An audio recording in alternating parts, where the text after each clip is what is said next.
सशक्त भारत की पहचान है तिरंगा। रवि शुक्ला। अपनी आज़ादी की 75 वर्षगांठ मना रहे भारत के लिए तिरंगे का क्या महत्व है, यह पिछले दिनों तक जाहिर हुआ जब प्रधानमंत्री नरेंद्र मोदी ने देश के युवाओं और जनता का आह्वान किया कि हर घर तिरंगा अभियान चलाया जाए और यह आह्वान के आश्चर्यजनक परिणाम भी देखने को मिले जब यह अभियान देखते ही देखते दिन पर दिन व्यापक होता चला गया और इसने यह स्पष्ट कर दिया कि देश पहले है और सभी कुछ उसके बाद। यूं तो भारत में 15 अगस्त का राष्ट्रीय पर्व आज़ादी के बाद से ही हर वर्ष मनाया जाता है, परंतु प्रधानमंत्री के आह्वान के बाद इस बार के 15 अगस्त का रोमांच कुछ अलग ही है। इस अभियान की सफलता की बात करें तो जन जन में राष्ट्र प्रेम की भावना का स्थापन इस अभियान से ही हुआ। बाजारों में, घर की छतों पर, बाजार के प्रतिष्ठानों पर, सड़कों पर और लोगों के वाहनों पर लगे हुए तिरंगे इस बात के प्रमाण हैं कि इस समय राष्ट्र प्रेम की भावना अपने पूरे चरम पर है। ऐसे में शायद ही कोई ऐसा होगा जिसके दिल में देश प्रेम के भाव ना हो गए हो। स्कूलों में तिरंगा रैलियों, सड़कों पर पैदल, बाइकों और दोपहिया वाहनों पर तिरंगा यात्राएं निकाली जा रही है। यही नहीं, इसके अतिरिक्त पूरे देश में आज़ादी के अमृत महोत्सव से जुड़े कार्यक्रमों का अनावृत सिलसिला भी जारी है, जो कि स्वतंत्रता दिवस की महिमा को रेखांकित करता है।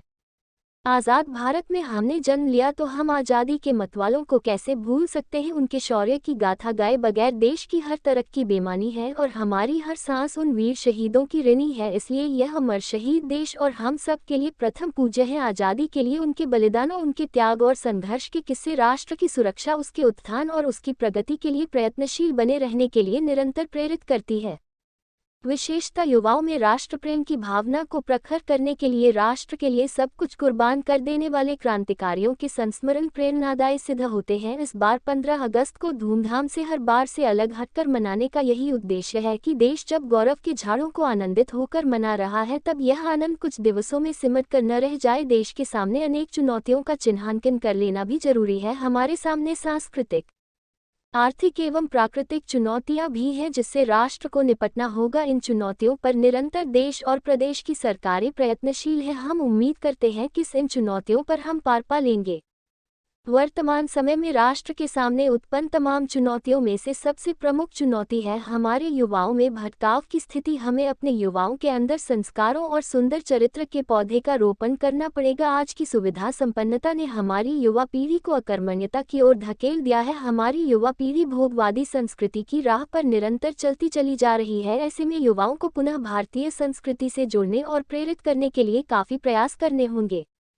केवल शिक्षा के द्वारा हम अपनी आज की युवा पीढ़ी में संस्कारों का बीजारोपण नहीं कर पाएंगे। उनके अंदर नैतिक मूल्यों का समावेश करने का निरंतर प्रयास करना होगा। राष्ट्र का निर्माण का दायित्व युवाओं के कंधों पर होता है। यदि उनका चरित्र पवित्र होगा और वह नैतिक मूल्यों के ध्वजावाहक होंगे तो राष्ट्र की उन्नति में कोई भी संशय नहीं रह जाएगा। और शायद आज़ादी के इस अमृत महोत्सव में झंडा उत्सव मनाने का यही प्रयोजन भी है कि सारा देश झूम झूम कर अपने राष्ट्रीय पर्व को मनाए और देश के लिए अपना सब कुछ लुटा देने वाले शहीदों से शिक्षा ले कि देश की अस्मिता और स्वाभिमान से बढ़कर इस दुनिया में कुछ भी नहीं है। इसलिए हमें निरंतर यह बात ध्यान में रखनी होगी। आज जब आज़ादी के जश्न में पूरा देश डूबा हुआ है, क्या शहर क्या गांव तिरंगे की आभा से उद्दीप्तमान है और जारी लगभग एक पखवाड़े के अमृत महोत्सव ने प्रत्येक भारतवासी के रोम रोम को पुलकित किए हुए हैं। राष्ट्रीयता के गौरव बोर्ड का भाव धीरे धीरे उत्कर्ष की ओर अग्रसर है, क्योंकि आज आज़ादी के 75 वर्ष पूर्ण हो चुके हैं और हम शताब्दी की यात्रा पर प्रस्थान कर चुके हैं। ऐसे में स्पष्ट है कि हमारा तिरंगा एक नए कलेवर वाले हिंदुस्तान की आन बान शान का प्रतीक है, जो निरंतर सशक्त होने के पथ पर अग्रसर है।